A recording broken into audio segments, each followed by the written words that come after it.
ગુજરાતમાં ગરમીના માહોલ વચ્ચે હવામાન વિભાગે વરસાદની આગાહી કરી છે। વેસ્ટર્ન ડિસ્ટર્બન્સ સર્જાવાના કારણે આગામી 18, 19 અને 20 માર્ચ દરમિયાન રાજ્યના વિવિધ ભાગોમાં વરસાદી માહોલ જોવા મળશે।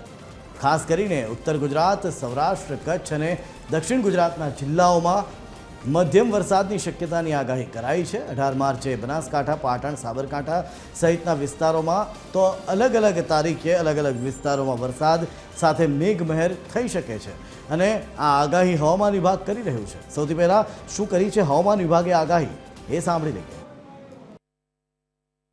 के लिए आज का जो फोरकास्ट है 16 मार्च से लेकर 22 मार्च तक, इसमें 16 से 17 मार्च कोई मौसम आमतौर पर शुष्क रहेगा। 18, 19, 20 इसमें लाइट टू मॉडरेट रेन रहेगा और 18, 19 को light to moderate rain thunderstorm with lightning, wind speed 40 से 50 किलोमीटर प्रति घंटा में के साथ होने का संभावना रहेगा। इसमें जो डिस्ट्रिक्ट आ रहा है उत्तर गुजरात की जो डिस्ट्रिक्ट, इसमें बनासकांठा, पाटन और साबरकांठा के लिए दिया गया है और सौराष्ट्र कच्छ में हमारा जो डिस्ट्रिक्ट 18 मार्च के लिए जामनगर, मोरबी और द्वारका, कच्छ के लिए दिया गया है।